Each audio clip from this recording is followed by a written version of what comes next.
What is up, everybody? This is Donald from the Pinstripe Chronicles, and I've got two special guests with me. We're going to break down the whole Yankee series against Tampa.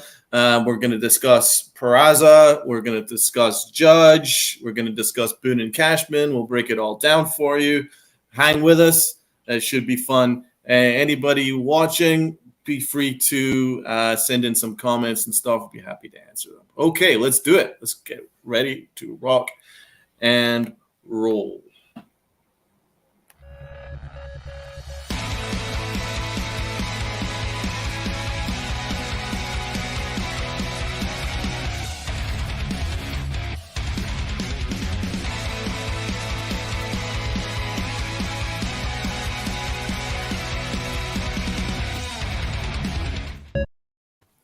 This is Donald from the Pinstripe Chronicles, brought to you by Northeast Streaming Sports and, of course, Facebook Live.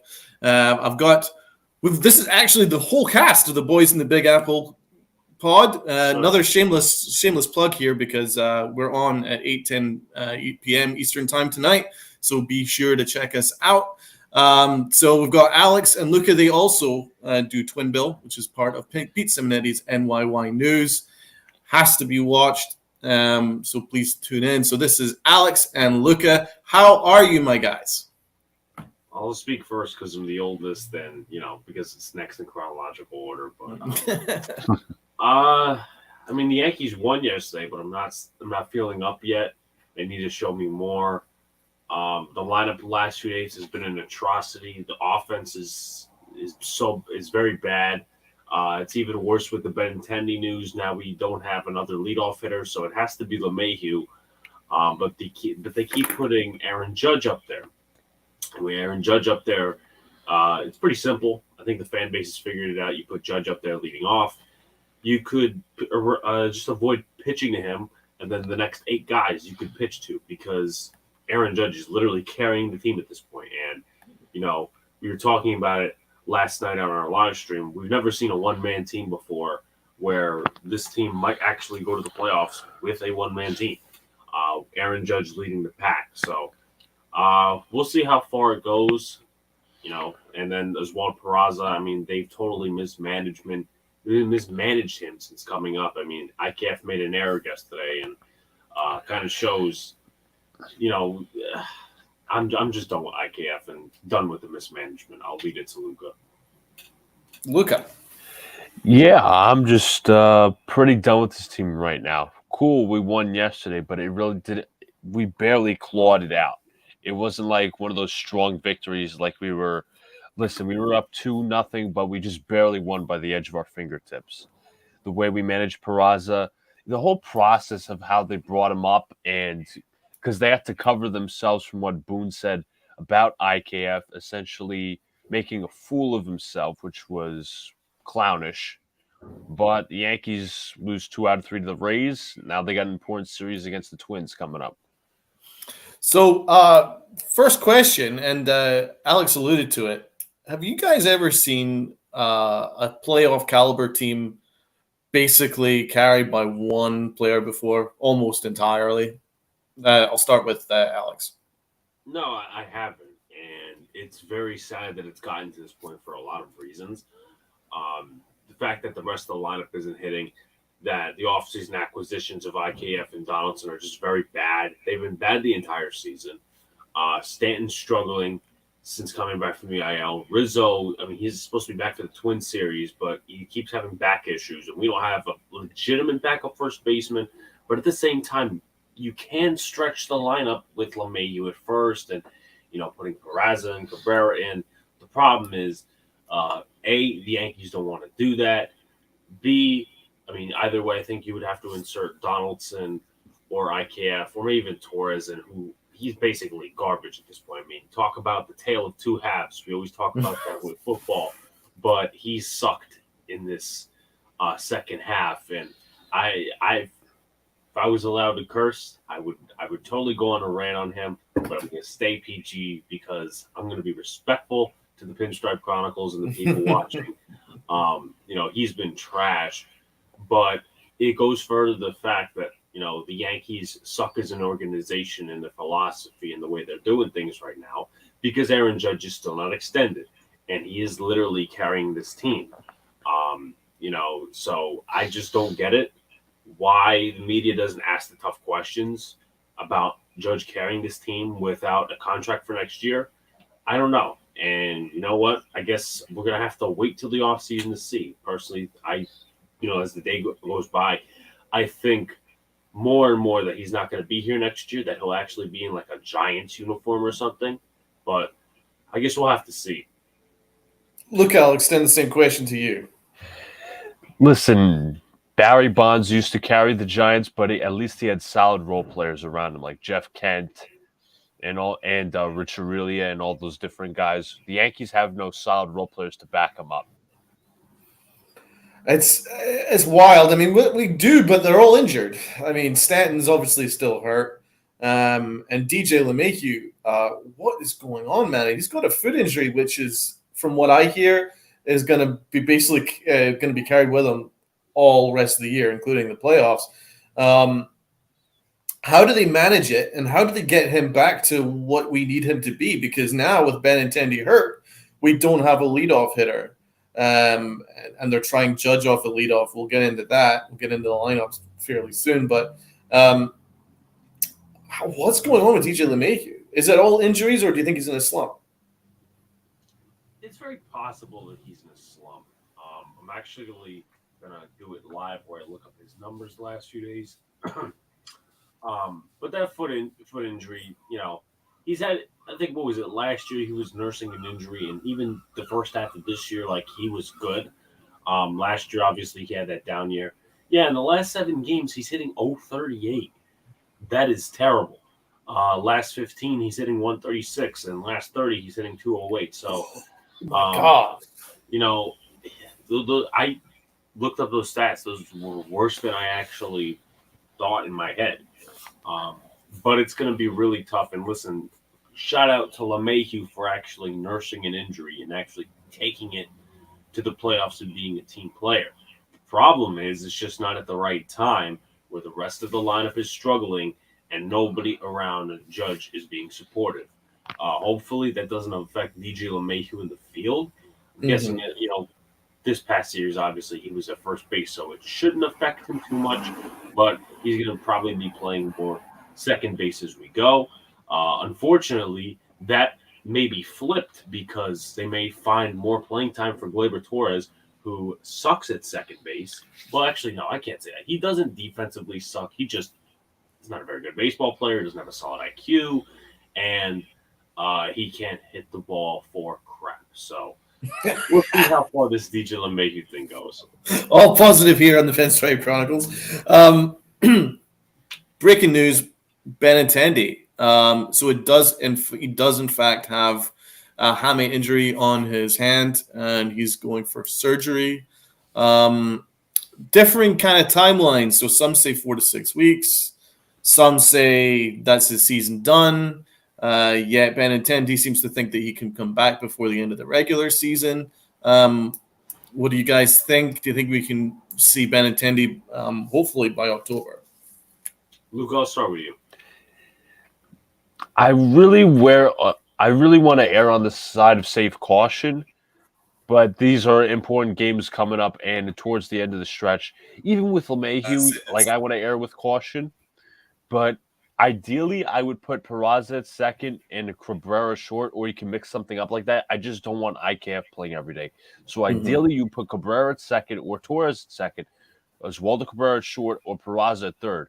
Obviously, the Yankees want to still play Donaldson for some reason. Same with IKF. So I want to go full youth movement. But again, are they going to win us games? I do too. Okay, so let's break down the series. The New York Judges against the Tampa Bay Rays. The New York Judges managed to sneak a game to avoid getting swept completely. So we'll start in chronological order. Game 1. Pretty darn ugly, right? Luca, what were your thoughts on Game 1? Offense showed up none at all. Obviously, this is the game they called up Oswald Peraza. Yeah, Josh Donaldson yelling at Jeffrey Springs to throw him some fastballs. You don't have the guts to throw me a fastball. And then he just looks like a total clown doing that. Like, he's trying to fire up the team, by just being the big mouth. That doesn't work, in my opinion. So the Yankees completely shut out by Jeffrey Springs, 5 2/3 innings, 7 strikeouts, 4 walks. I'm sorry, 4 hits, 3 walks. Mm-hmm. Herman just pitched. He allowed 3 runs. I guess you could say that's like the best of a bad situation because the bullpen ended up giving up the more runs. Anthony Banda, who's no longer on the team, and Greg Weissert with 3 runs each as well. Josh Donaldson, holy moly. 0 for 4, 2 ridiculous errors. And the 2 errors came right after he mouthed off about, you don't have the guts to throw me 3 fastballs, even though the guy did throw him 3 fastballs and he missed on all of them. Is he a fake tough guy, Alex? Yeah, I do think he is a fake tough guy. I stuck up for him in that White Sox series because I thought the Yankees kind of neutered him, to put it lightly, because of the whole situation and the fact that this ball club and this franchise really isn't tough anymore. They haven't been tough since 2018 when they hired Aaron Boone. That's my sole feeling. But I guess right now what he's trying to do is, without causing controversy on any political side or however people want to determine it, he's trying to fire up the ball club, and he's just making a clown of himself. What was it? And I'm going on a chronological order here. Game 3, when a ball slightly up, he tries starting a fight like it doesn't. Why, dude? Like, that's not gonna solve anything. It's not working. Okay, it's not working. And it's the same thing I say about Aaron Boone. He got ejected yesterday for that catcher's interference call. I do think the umpire's an idiot, for a very lack of better words, for throwing him out when he wasn't looking, because a lot of umpires do that. They think they're so slick, and they don't get punished for it. But in terms of Boone, I mean, people were saying, "Oh, he's fired up." How is he fired up? That whole thing was forced. Did it change the complexion of the game? No. Did the Yankees need a spark? Yes. Though they were leading, they did need a spark. And guess what? It didn't do crap.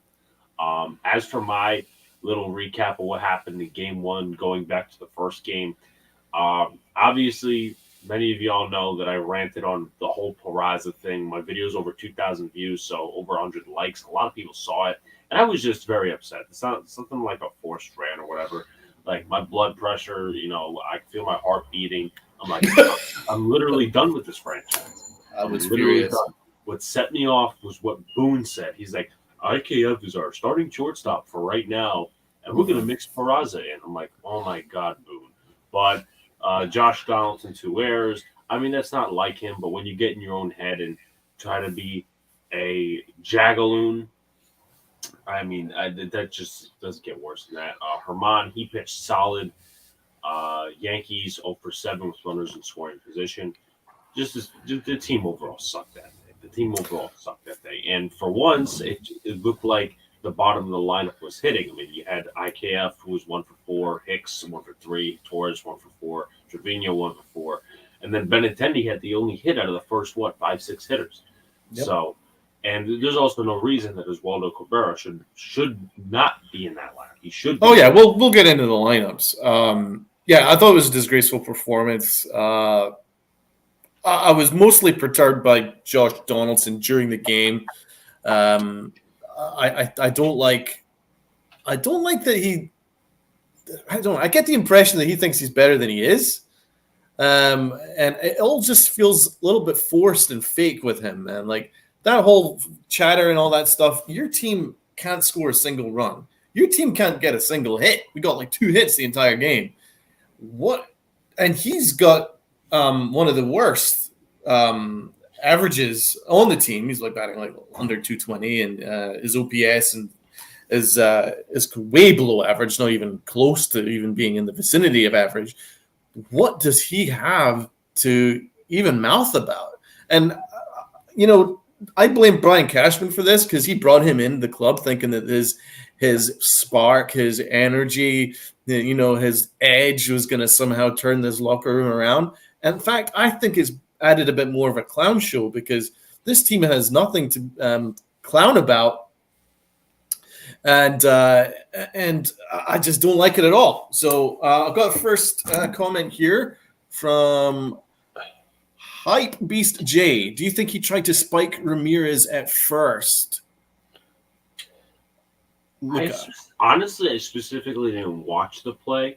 Mm-hmm. To be honest with you, I wouldn't be surprised. Luca, what do you think, man? It would be Donaldson to make a dirty and cheap move like that, so I'm not going to doubt it. Anything's possible with Josh Donaldson. I mean, he's been a bit of a distraction all year long, so I would not be remotely surprised if he was up to ulterior activities other than baseball during the actual game itself, because he's got nothing to talk about or show for his performance on the field. So he has to do stuff a little bit different. He's starting a fake fight. I think everything he did was pretty much fake. He didn't actually do anything that actually contributed to winning. The 2 errors were ridiculous. I have to make a statement here. I don't think it's a massive statement. I think that Josh Donaldson is probably the worst trade in the modern Yankee era. I think we could go back as far as 2 decades, and I can safely say I think for the money that we're paying him, I think he is the worst trade that we've ever had over the last 20 years. Would you guys agree, Alex? Cash God. Cash God. People call him Cash God. But yeah, no, I mean, worst free agent signing has to be Jacoby Ellsbury. Worst trade has to be Josh Donaldson. I mean, does anyone know on hand how much Jacoby Ellsbury was making in his contract? And I know obviously we have Josh Donaldson for 1 more year after this. But you look at the salary, it almost has to be identical, right? Yeah, it would be. Let's see if I can quickly get that up. So he signed a 7-year, $153 million contract with the Yankees. That's $21 million. Right. So, yeah, I would agree with the sentiment that that is the worst trade in modern Yankee recent history. And Tony Clark, one of our loyal supporters on Big Blue in the Bronx, brought up something about how he's a jerk and how he's like Manny Machado. Well, Manny Machado, I will say, yeah, he's a jerk, but he's got stuff to prove. I mean, I think as of right now, I haven't checked his stats lately and how he's been playing. He could be in the running for that MVP spot or one of the hitting awards maybe in the National League. Josh Donaldson is in the running for fake tough guy in the American League. So I think he wins hands down. Luca, what are your thoughts, man? Oh, I believe 100% Donaldson is a fake tough guy. 100%. Everything is calculated by him, and the Yankees have no accountability. They have to tell him to shut up. Mm-hmm. That's right. I mean, what a huge drop-off for Josh Donaldson, because he was an MVP not all that long ago. What has happened to his game? He can't catch up to pretty much average fastballs. Do you think it's age, or do you think it's the Yankees? Like, what do you think it is with Josh Donaldson? I'm going to say it's age. I'm going to say it's a mixture of things. I think he still thinks he's a spring chicken when he's very much not that anymore. And it's very weird how we get guys like 5 years past their prime, like Marwin Gonzalez was 5 years past his prime, and he's a bench player now. And now we get Donaldson, who obviously is like 5 years past his prime. Once again, I think it's still an attitude thing. I think it's an age thing. He still thinks he's a spring chicken. He's like a stubborn old man. He still thinks he has it, and he doesn't. And the Yankees were just so not in the place to trade for a terrible contract. But, they can't sign Judge. They couldn't sign Correa. Typical Yankees. And as Hypebeast says, as another comment here, yet we continue to bat him in the middle of the lineup. Shake my head. Thank you. Should be playing. It's been crazy that he's batting in the middle of the order. Like, it's absolutely mind-boggling. If you look at every metric, once again, thank you for the comment. If you look at every metric, he shouldn't be anywhere near the middle of the order. There's not a metric in the world that could convince me he should be in the middle of the order, which again kind of laughs in the face of the fact that, the Yankees are this analytic-driven team, but a lot of the analytics don't make sense. Like, which analytic tells them that IKF should bat sixth? IKF has a worse OPS than Aaron Hicks, who had like one hit in the last 2 months. It's unbelievable. Even though IKF bats 60 points higher than Aaron Hicks, his OPS is actually worse than Aaron Hicks. Yeah, IKF is in the middle of the order yesterday. That's what I'm talking about. Like, it's like this mixed narrative. It's like the Yankees front office are completely all in on analytics, but their analytics don't make any sense. It's the way that they interpret the analytics is frankly bizarre. If you look at IKF, I mean, he's one of the worst baseball players in general in terms of slug and anything like that, and even defensively, garbage this year. And that's what is going to lead us seamlessly into what started off a massive rant from myself on Friday night was the Yankees lineup. It brought at least 330 views to this channel, my rant on Friday. So thank you, Yankees. And also brought several thousand to Alex and Luca's channel. And so once again, thank you, Yankees. So I guess I should thank them. But the lineup was disgusting. So let's start. They call it Peraza, and you read that. You're not going to call up Peraza not to use him. And the very first opportunity they had to use him, they didn't use him. And then he didn't make the lineup. Neither did Cabrera, who's done nothing wrong. So that was crazy too. For somehow that ended up being an afterthought to how egregious it was that they didn't have Peraza in the lineup. And then Aaron Boone answers it by going, "Oh, it's fluid. We'll see. It's fluid. That's not fluid. That's freaking stupid."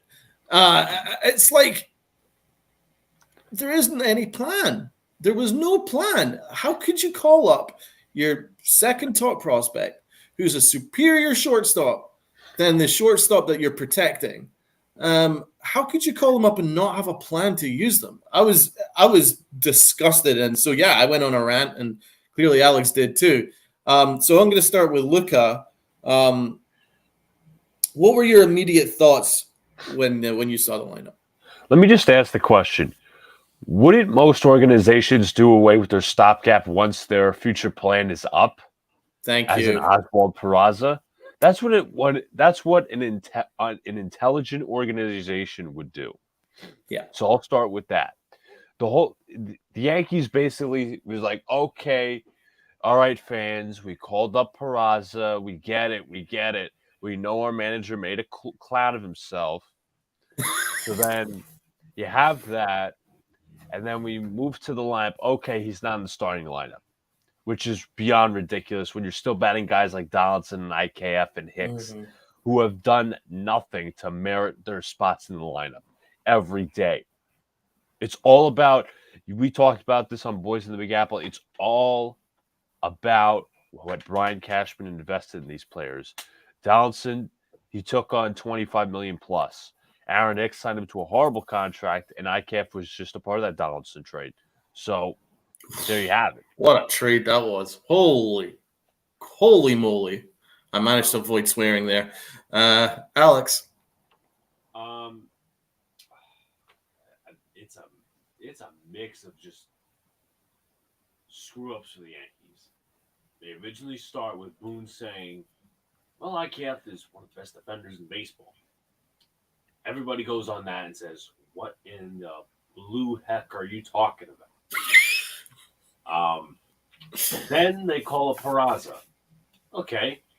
It was that night, actually. Wait, was it that night? Or maybe it was like somewhere in that, because I think the Yankees were off Thursday. So it was Wednesday night he said that. Thursday they called Peraza. And I remember we were on Dead Red talking about it. Friday, holding back their lineup, release it at like 5 o'clock. Peraza's not in the lineup. Everybody starts ranting, giving their reasons. Yankee fans deserve better, whatever. And then they spit in our faces with bad breath. Peraza is the last. So they didn't just spit; they also added bad breath as well. That's a really bad combination. Please continue. Yes. Last hitter of the game is Peraza making his MLB debut. He strikes out. Couldn't fit him in at any point in the game, but now, you put him in and he strikes out. So, and then people were saying, well, it's not bad that they put him in at the end of the game. I don't know why people are freaking out. I don't understand that mentality at all because, yeah, maybe he doesn't care about it now, but if this is the way the Yankees are going to treat him, he's going to become the next Andujar. And we all know that Andujar hates the Yankees right now. Well, a lot of prospects that don't pan out with the Yankees kind of dislike them. I was thinking about Jackson Frazier, Clint Frazier, artist formerly known as Clint, pretty much hates the Yankees for the way they treated him prior to his collapse in performance. What I'll say about the Yankees is, I mentioned this in yesterday's show on our podcast yesterday. I've never known an organization who protect their stopgap over their future shortstop. And their future shortstop is the superior defensive shortstop to the stopgap. He's also superior offensively to the stopgap. But yet they have to protect the stopgap. Why do they have to protect the stopgap? Because A, they don't want to hurt his feelings, the stopgap. And also they don't want to admit that they completely screwed up.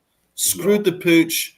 Brian Cashman completely screwed the pooch by bringing him into the club and making him their everyday player. I've never known an organization do that. Usually an organization gets the most out of the stopgap, goes, thank you very much, but we've got a future to look out for. You've still got a role to play, but we need to look after our future here because Peraza is our future. Yeah, they made Peraza basically a scrub. And just to mention here, Hypebeast J, thanks so much again for commenting. I thought that's what a stopgap was exactly. Boone clearly has no idea what to do at this point. He's like a chicken with his head cut off. Love it. Yeah, we're gonna get into Aaron Boone in a minute. Don't you go away. We're gonna get right into Aaron Boone. I'm disgusted with their use of Peraza. So first of all, they gave him a number which like 91. They didn't play him when they first call him up.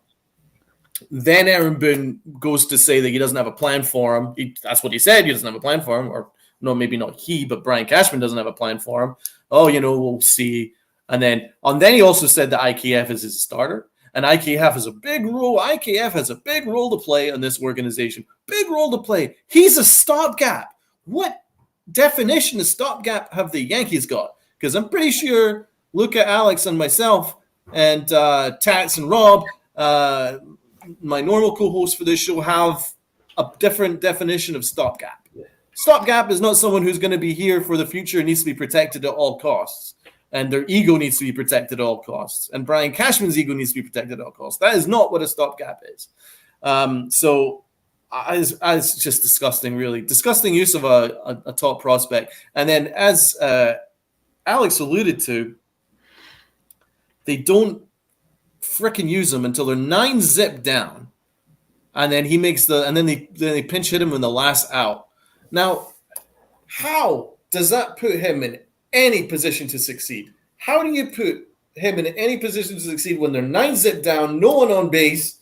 There is absolutely no upside to giving him that at bat because he's out and the Yankees lose. That can't make him feel too good, unless he hits a 9-run home run. What, honestly, do you think is an upside to him pinch hitting there.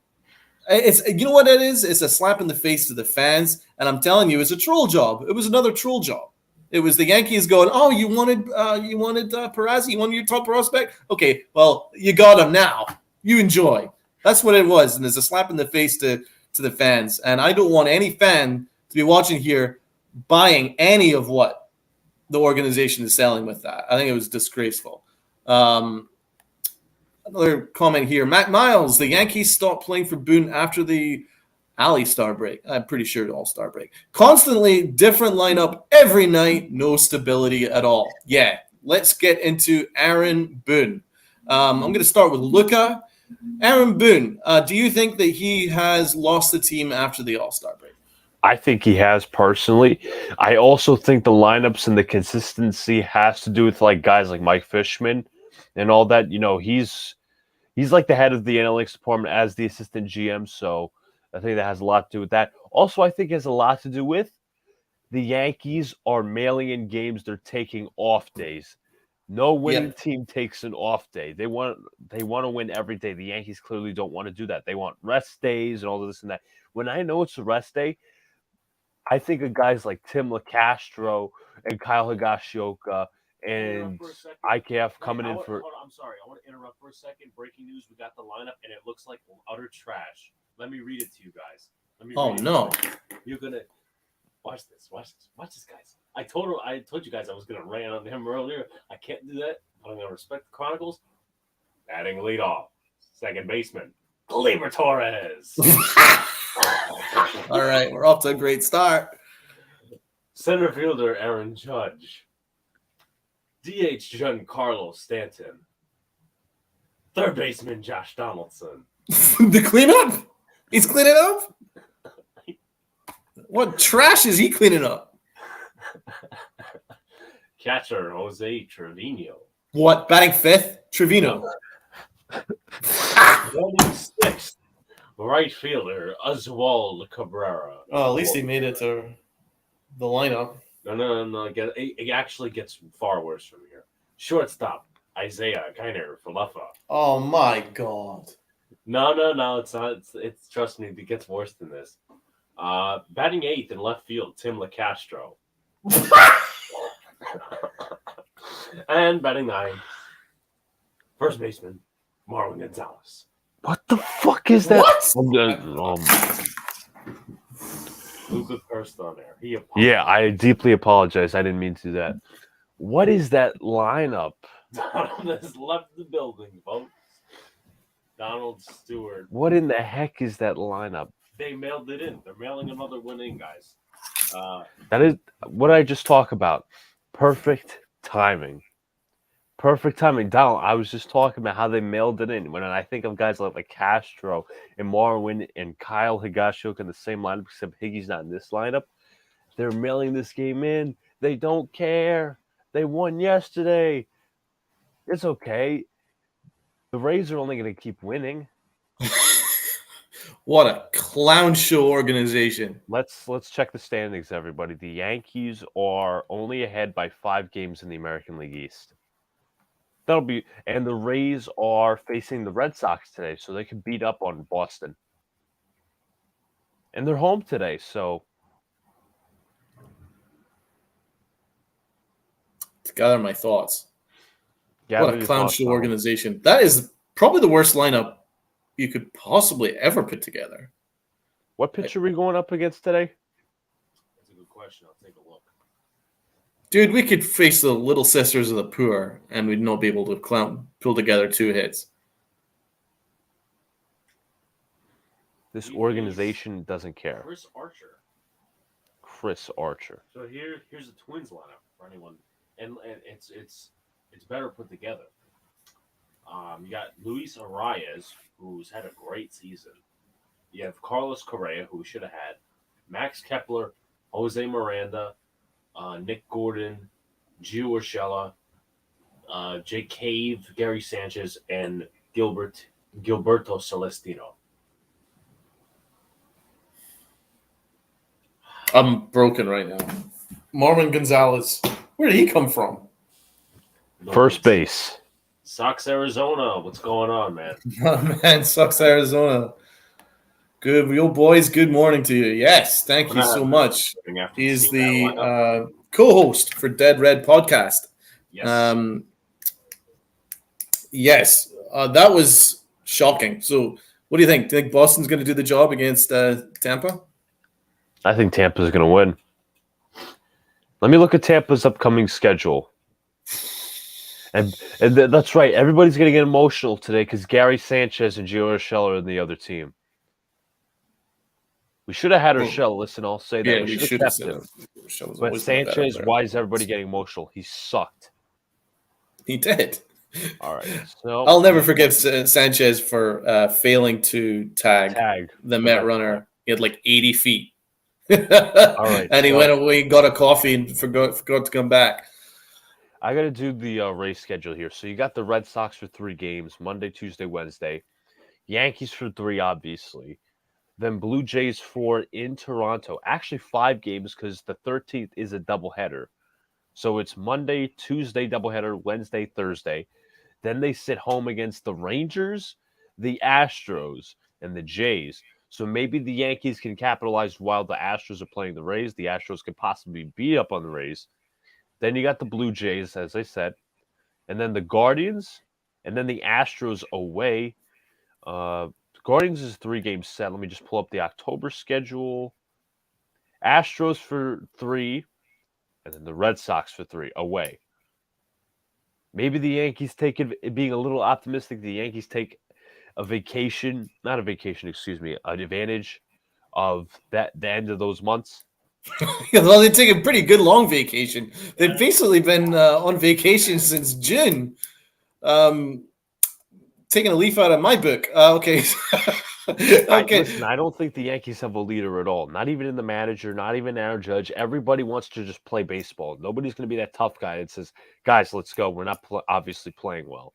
Yeah, Mac Miles. Stanton takes a month vacation every season. Yankees really need Stanton during August, but Stanton was nowhere to be found. Yankees will lose today because this team doesn't have a leader in Boone. Well, you're right that Yankees don't have a leader in Boone. Stanton, I mean, he didn't exactly take a month vacation. He was hurt. I mean, should he maybe have played the All-Star game? Because it's maybe that exacerbated the injury that he was carrying. But Stanton was our second hottest hitter after Aaron Judge, right up, and he was having a great year. But he's still hurt. It's quite clear that the Yankees rushed him back, and this dude can't hit right now. So there's no excuse for that. Agreed. Mac Miles, no urgency to win with his 2022 Yankees team. Absolutely spot on, man. 5 out of 5 with that comment. Hype Beast. Why not give Peraza his first start at Yankee Stadium? Only reason Correa is a Twin is because we took Donaldson's contract from them. Shake my head. We're a joke. Shake my head. Hype Beast and Mac are bringing the fire here, so much appreciated. Loving these comments. So let's start them one by one. No urgency to win with this 2022 Yankees team. The team doesn't have a leader in Aaron Boone. I completely agree with that. Aaron Boone is not a leader. There's obviously a really good debate. Does the team play for Aaron Boone? Has Aaron Boone lost the clubhouse? Did he even have the clubhouse to begin with? These are all pretty fair questions. So I'm going to start with the panel here. Do you think that A, Aaron Boone lost the clubhouse, or B, do you think he never had it to begin with? Alex.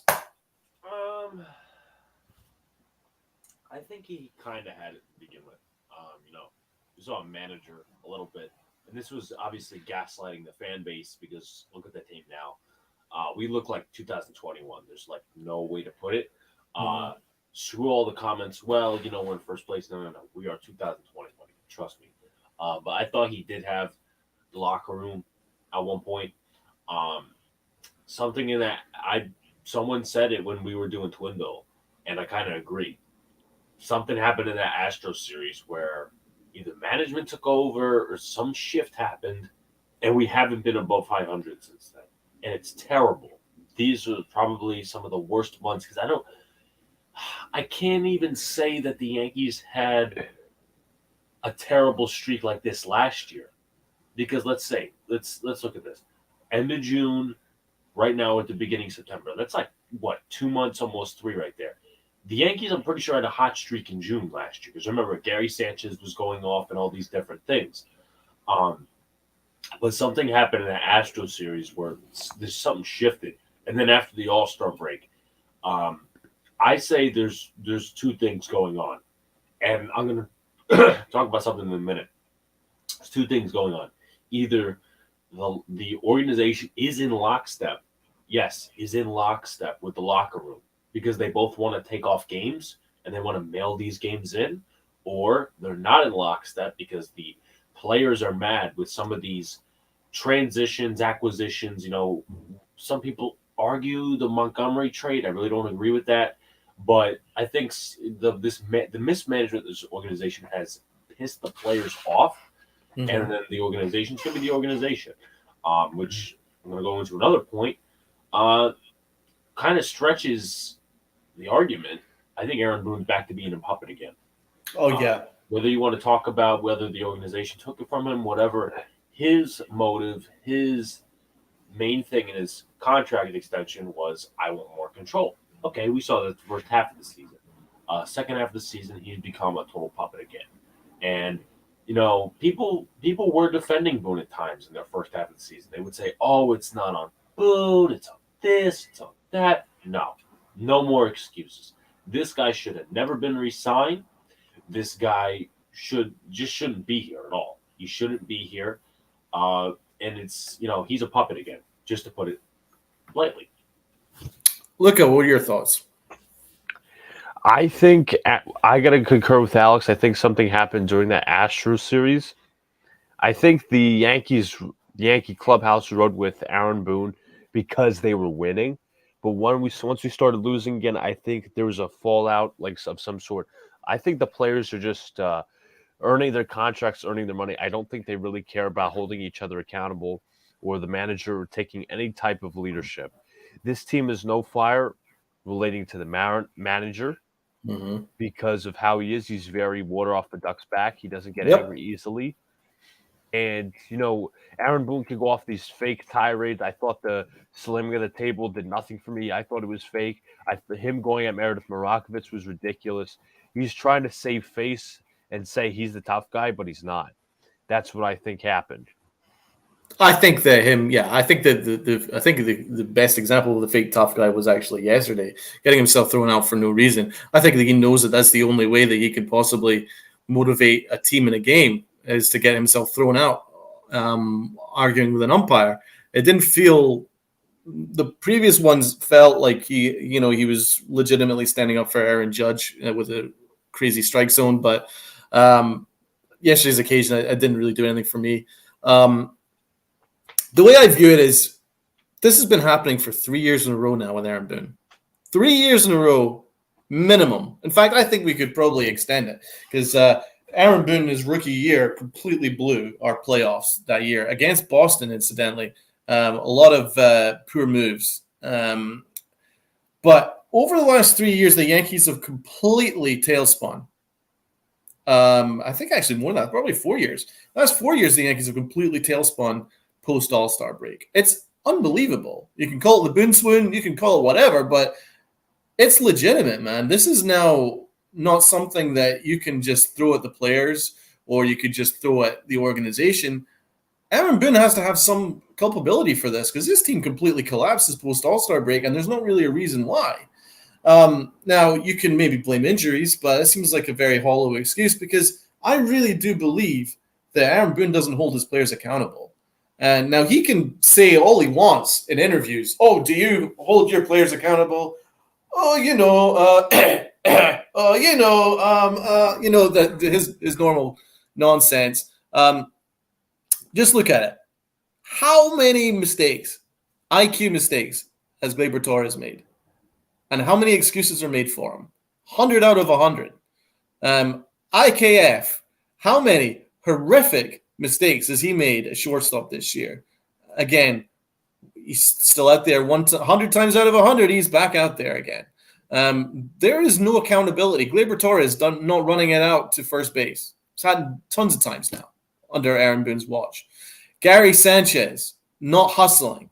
Prior to him being traded to the Twins, not hustling. I just mentioned there, he failing to get tag the guy with 60 feet. Once again, not hustling, any accountability, none whatsoever. This has been going on for years now, and I do think that this is an issue. I think this is definitely an issue. I mean, you look at that locker room, you look at the clubhouse, you look at the bench there over this weekend. They look dead. They look completely disinterested. The only person that looked interested to me were our rookies and Aaron Judge.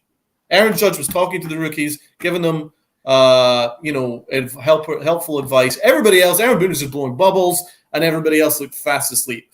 I mean, it looks dead. So no one can convince me that Aaron Boone does any management with this locker room. Let me just say this. Doesn't it kind of irk you when we're down like, I don't know, we'll be down 2, 3, 4, 5, 6, nothing, and everybody's laughing on the side? Doesn't that bother you as a manager? Shouldn't that bother you as a fan? Mm-hmm. You're like, guys, this is no laughing matter. We're down however many runs. Shouldn't we fire this team up? Shouldn't we be pissed off right now?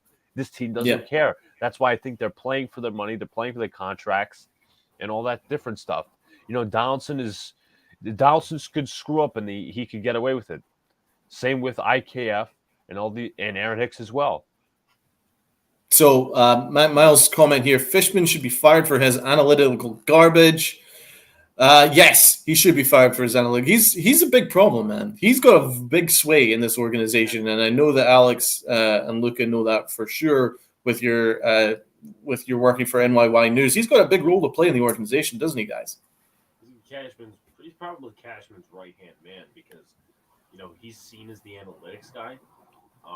At the same time, his analytics probably support Brian Cashman's ego, putting IKF in the lineup, and Donaldson in the lineup, doing all those sorts of things. So it just doesn't surprise me that he plays a big role. And, you know, it's not going to change. If you don't bring Brian Cashman back next year, you know, let me go back. Here's the way I look at it. We were talking about the stopgap situation before. And even though they were in a worse situation, you could still compare. Donald will definitely relate because he's a Giants fan. The Giants played Nate Solder at right tackle last year for a majority of the season while not giving Matt Peart any starting reps until Andrew Thomas was hurt. And then afterwards, they went back to the same old spiel. Now, the Giants were in a worse position. They were under 500. They have been under 500 for a couple of years now. And I don't like John Mara, but he did fix the team this offseason. Hal Steinbrenner has no initiative, no motive to care about this. Instead, he goes out and buys a stake in the soccer team, which they advertised on yesterday. So, of course. And you know what? Here's the problem. And I tweeted this out on Twitter while you and Luca were talking. The beat media is not going to ask the tough questions. They're not going to ask why this lineup looks like this. Why is Oswald Peraza not playing? Why are some of these other guys not playing?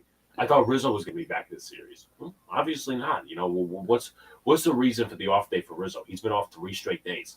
And we got to put him on the IL?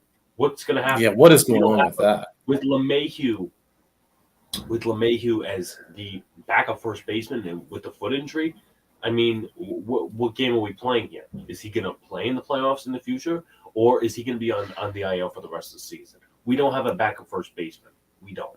And here's the thing as well that comes into it. I know this is 2020 hindsight, but Freddie Freeman, yeah, he hasn't had the most powerful numbers, at least to my knowledge in LA, but he could have been slamming home runs with that short push in right field. Yeah. And to be fair, Rizzo was the third option. And the fact with the back injuries, it's a little tough to keep a guy like him. With the constant back injuries, we don't know what Carpenter's going to look like next year. So it's just a big freaking mess right now. And that's pretty much all I can say. I really want to get to some comments here. Jeff Nelson, good morning, fellas. Are the Yankees going to completely collapse this year? It's not looking good. Now, Jeff Nelson is a very loyal supporter of our show, Big Blue in the Bronx, and, of course, Boys in the Big Apple. So thanks again, Jeff, for watching and commenting. Please like and subscribe on our YouTube channel. Are the Yankees going to completely collapse this year? Yes. There's a good chance. Steinbrenner is rolling in his grave. Yes. It's really hard to watch. You're telling me, brother. Okay, so let's take the first one. I The just want Yankees to going say real yeah. quick, my dentist, like me and my dentist, like he's known me for years. Obviously, he's known my mom for years.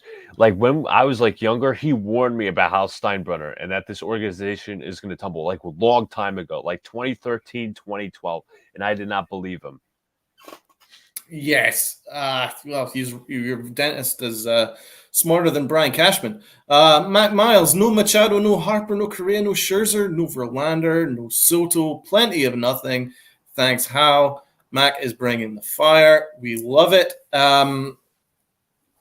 Yes, I mean, I think that it's pretty clear that Cashman has mismanaged quite a significant payroll. If you look at the amount of money that's tied up to sunk costs, so let's go through it. Zach Britton, Chapman, Donaldson, complete sunk costs right there. You name it. Anybody else that you think we can throw in there? Aaron Hicks, you can throw in him. IKF, you could throw him in. It's pretty amazing. There's a lot of our payroll that's tied up to guys that have no contribution to this team whatsoever. Jeff Nelson, why is Rizzo not playing? Really, he's got a back injury, but for some reason the Yankees aren't putting him on the IL.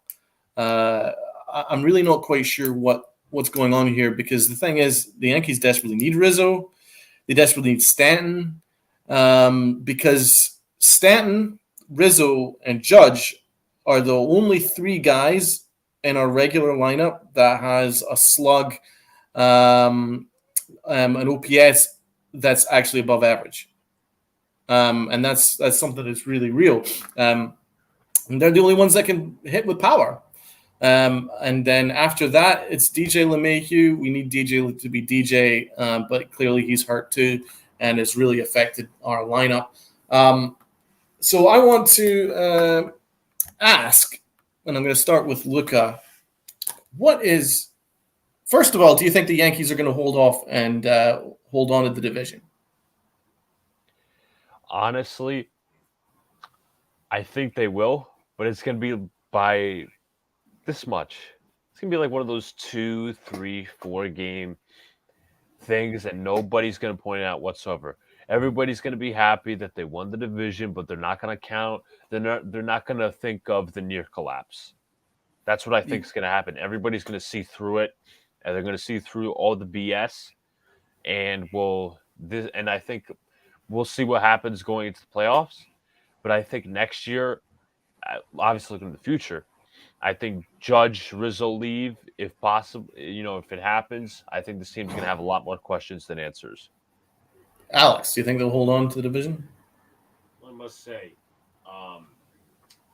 last year's Labor Day was not good for us. I just got the memory back that we lost 8-0 to the Blue Jays. If y'all remember, the starter was Tyon. He had a trash day. Follow that up in the 9th inning when he gave up homers to Teoscar Hernandez, a solo shot, and then a grand salami to Marcus Semien. So put that thought in your head for a Labor Day. But Labor Day hasn't been good for us the last 2 years. And then the lineup looked like this: LeMahieu, Joey Gallo batting second. That's a great lineup right there. Then you got Judge, Stanton, Rizzo, Gary Sanchez, that trash bag, Gleyber Torres, Brett Gardner, and Urshela batting ninth. I would still say that's a better lineup than what we've just sent out this Labor Day. Slightly better. As for the division goes, very slightly we hang on. Maybe by like a half game, something like that. Jeff is right. Bader is still in his boot. We don't know when he's answering hype BC. Where is Bader? Yeah, he's still in his boot.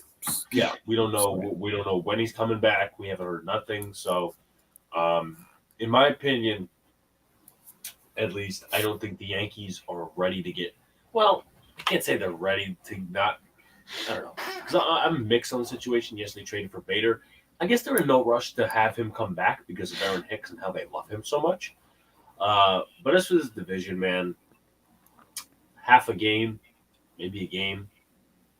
Do you think they're holding on by the skin of their teeth, by the hair of their chinny chin chin? Yeah. Okay. I actually don't know. I'm starting to think it's going to be the Rays. It's just this is a collapse, man. This is a freaking collapse. And then you see this kind of lineup that we're sending out and the lack of urgency. And I'm not sure where. I mean, listen, just look at it briefly. Holmes still looks terrible. No, he's not solid. And you know what's amazing? So we don't have a closer. Like the Mets have a closer. We don't have a closer. But you know what's amazing about this lineup today? Florial saved the game yesterday, along with Trevino. But Florial saved the game yesterday. They absolutely – there was a line drive that was going right in the hole in center field towards left. And if it was Aaron Hicks in center field, he ain't making that, and the Rays win the game. Florial had a beautiful jump and made it look easy. And again, he doesn't get any credit. Doesn't get a chance. It's pretty sickening how the Yankees use their prospects. So let's have a look and see another comment here. Jeff Nelson, what a horrible trade. Cardinals are thanking the Yanks. He's been awesome thus far. What's the worst case of plantar fasciitis? This is the worst case of plantar fasciitis I have ever heard of. Well, it's not an easy injury to recover from, but this is old Brian Cashman. He loves his injury guys. He loves guys that are injured. It's all funny, guys, because once upon a time we had a center fielder with plantar fasciitis, and he was wearing number 22.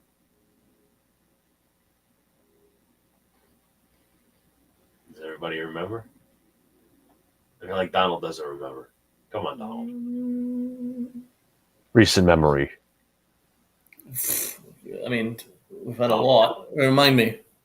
Jacoby Ellsbury. Oh, frick that guy. Oh, my God. Stand that guy. Forgot about him.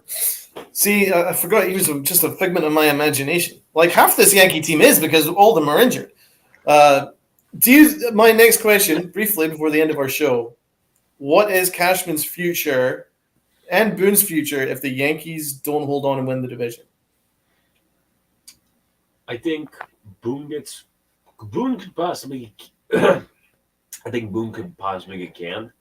And I think Cashman will stay. They're gonna make he's still gonna be in the same spot because Hal is Hal. And I have also a fun fact. Marwin Gonzalez has not recorded a hit since July 2nd, and he's in the starting lineup today. And isn't that hit against the Pirates' second baseman? No, that was actually against the Guardians. Oh, was it against the Guardians? Okay. So. Yes, and Marwin Gonzalez is in our lineup starting at first base. I don't know what kind of upside they're thinking here. And again, that brings us to Peraza. So Peraza makes a really nice play at shortstop. Turns a beautiful double play. Not short. Yeah, he did. Beautiful play shortstop. This was in game 2, I believe. Game 3, he's dropped to second base. And IKF can't do nothing. Terrible error. In fact, he almost made 2 errors. DJ LeMahieu somehow saved a second error. And once again, the Yankees, with no accountability, have IKF in the lineup at short today. The jokes write themselves at this point with the Yankees.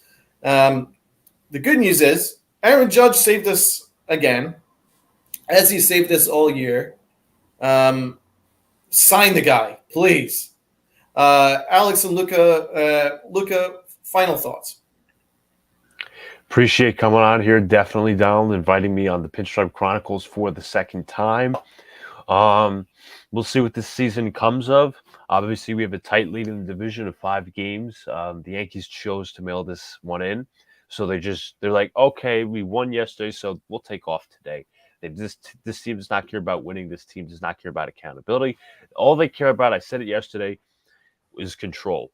Control of service time for players, especially the prospects. Control of the media narrative in every article they send out. And control of managerial decisions. They're control freaks. That if you had to summarize the Yankees in 1 or 2 words or one term to describe them, they're control freaks. So I don't expect this season to go anywhere. If anything, we'll make the playoffs and we'll get eliminated in the first round. Probably. Alex, your final thoughts and also a plug of your channel and where people can watch us. Yeah, so Big Blue in the Bronx, obviously. By the way, I don't have any interest in watching the Yankee game today. I'll be doing an interview at 2:30, and I'll be sleeping because I didn't sleep well last night. And you know what? Screw the Yankees. At this point, Boys in the Big Apple, 8:10 p.m. Eastern Standard Time on my channel. Obviously, it's the three of us and a couple of guys coming off for an NFL preview. We got Twin Bill, all that stuff. That's on NYY News TV, but a lot of good stuff on Big Blue in the Bronx. And yeah, thanks for having me on. Yes, so please subscribe to at Big Blue in the Bronx. His channel is fire, and it's only getting better and more popular. So get in on that train. And also, Jeff Nelson, you guys have a great Labor Day. Thank you so much, man. Thank you so much for all the new viewers that came on and sent your beautiful comments. It was really fun, really good interaction. We love that. If you haven't already done so, please subscribe to the Pinstripe Chronicles. So thank you so much. This has been the Pinstripe Chronicles, brought to you by Northeast Streaming Sports and Roku and Facebook. Have a wonderful Labor Day, and we will see you tomorrow. Peace out.